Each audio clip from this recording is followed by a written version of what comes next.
You're listening to an Airwave Media Podcast. Feel like who art Ed? We'll try to spice it. Who art Ed? Mr. Wood art Ed me. Yeah. Either way, it's ambiguous. It works on so many levels. I know. That's off to a great start. Welcome to Who Arted, weekly art history for all ages. I'm your host, Kyle Wood. Just a quick reminder, if you're listening on a platform like Amazon Music, which supports episode-specific cover art, you can see an image of the artwork in the app as you're listening. And of course, if you're listening on Apple, Spotify, or anywhere else that allows listeners to leave ratings, please give me a nice rating or review to make me feel better about myself and to help others discover the show.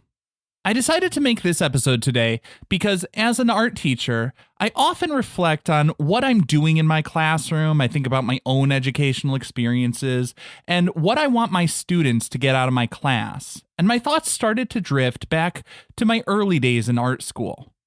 Back when I was a student at the School of the Art Institute of Chicago, I used to regularly walk through the museum for inspiration.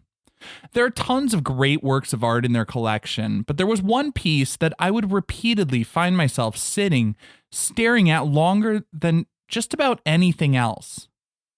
In those days, I would say my painting style was basically off-brand post-impressionistic, but I kept staring at this work that looked nothing like the Impressionists.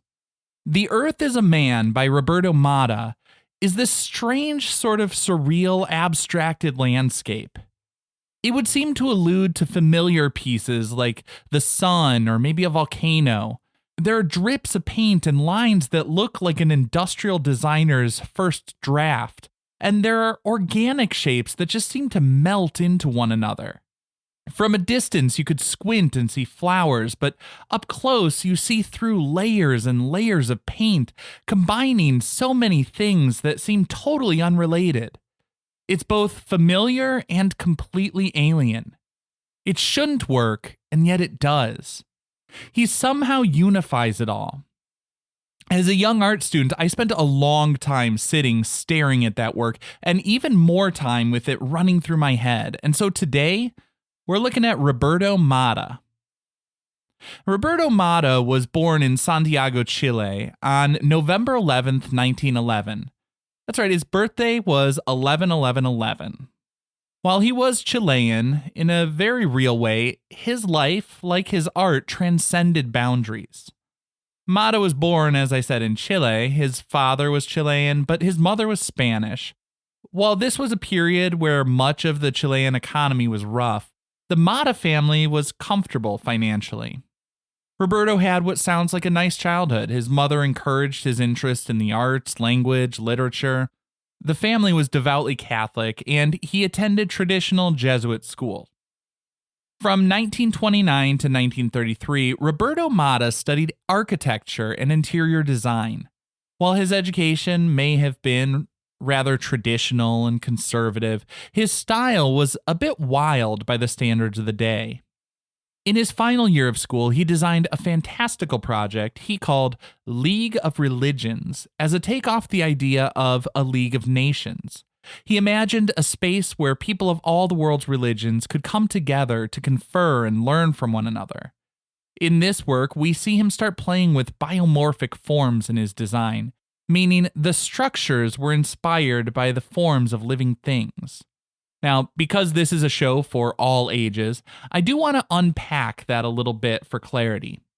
Shapes generally fall under two broad categories. We call all the precisely defined shapes, like squares, circles, triangles, geometric shapes. The curvy, irregular shapes found in nature are called organic shapes or biomorphic shapes, because organic and bio both indicate that they're inspired by living things. The final bit of vocabulary to understand there is that shapes are two-dimensional, and when they become three-dimensional, like a cube, we call those forms. As he wrapped up his schooling, Matta was designing buildings that looked like biomorphic forms, rather than the typical geometric designs one might normally expect from architecture, which is a field of art that is very engineering heavy. And shortly after that ambitious project, Matta left his comfortable home and conservative school. He joined the Merchant Marines to see the world and settled down in Paris. There, he apprenticed under the influential modernist architect Le Corbusier, or as he would refer to him, Corbu.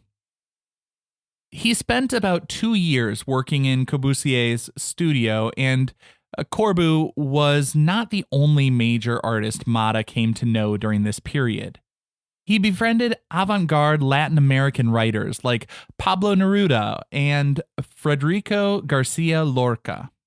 Lorca actually introduced him to Salvador Dali, and Dali introduced him to André Breton, who recognized Matta's talent and invited him to join the Surrealists. And right around this same time, Matta helped to design the Spanish Republican Pavilion at the Paris International Exhibition of 1937. This was the same exhibition where Picasso debuted Guernica.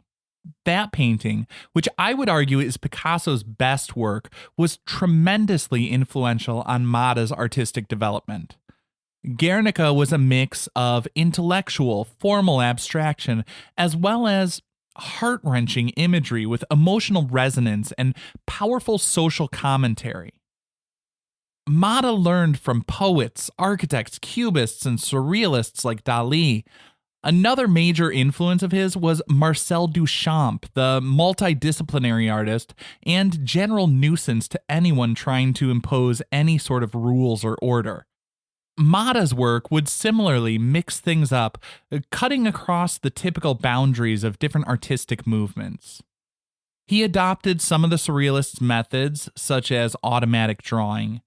The idea was that one's subconscious thoughts and feelings could be revealed by allowing the hand and the wrist to move, writing or drawing without planning or filtering the designs through the conscious mind. And all of these ideas of exploring the unconscious mind and everything like that, the surrealists were really inspired by the writings of Sigmund Freud, who was coming up with his theories right around this time. Matta created what he called the psychological morphologies, starting in the late 1930s. He studied organic patterns of growth, and he looked at plants under a microscope and integrated these organic shapes into large, abstract paintings with forms that seemed to morph and change in a strange sort of multidimensional space. It looks like an abstracted landscape, but Matta would refer to these pieces as inscapes, suggesting they were a depiction of the interior space in the artist's mind. In 1939, Roberto Matta fled Europe and came to America. He, like so many other people, fled Europe because of World War II, of course. By this point, he had established himself in surrealist circles, and when he arrived in New York, the up-and-coming artists who would later become prominent abstract expressionists like Pollock, Gorky, and Motherwell were eager to talk shop with him. As World War II ravaged Europe, Matta's work began to look more outward. He broke from the surrealist emphasis on the subconscious and began making what he called social morphologies. His works were still abstracted landscapes and things like that, but with drawn elements seeming like vaguely mechanical forms, sort of in conflict with organic forms. The spaces were vague and amorphous, and yet there was a sense of space through the layering and allusions toward geometric planes. His works borrowed techniques and some characteristics of surrealism and abstract expressionism, but in shifting his focus from the inner world of personal psychology toward the outer world of politics and society, he fell out of favor with the surrealists. And by embracing figures, symbols, and story, he fell out of favor with the abstract expressionists. Throughout his works, we see elements he has taken from diverse influences mashed up into a style that's bold, fresh, and innovative. And while it has something for everyone to enjoy, it also has a little something for everyone to dislike. I think that's probably why Matta never really got his due. I mean, he was fairly successful and very influential, but let's face it, he's not a household name. But for Matta, the point was to always keep moving, pushing the envelope, and exploring new ideas. In a lot of ways, Matta is my go-to example for what art is all about. He took in ideas and inspiration not only from fellow artists, but from science with his studies of plants. He read poetry, philosophy, and theoretical physics. I've long said that art is the most significant development in human history because art is the process of innovation. It's not only a mirror to our world, it gives us a glimpse of the world as it could be. Roberto Matta is one of the artists who helped shape my understanding of the nature and purpose of art. And I think it's only fitting to end this episode with the words of Matta himself. He said, quote, "A landscape is at peace whenever there's no visible catastrophe. And yet, ecologically, it's violent and devouring. One must grasp what lies behind appearance." This concludes this week's episode of Who Arted, part of the Airwave Media Podcast Network. If you found this tolerable, please leave a rating or review on your favorite podcast app. You can find images of the work being discussed this week and every week on social media at Who Arted Podcast on Twitter, Instagram, and TikTok, and of course on the website whoartedpodcast.com. Podcast done.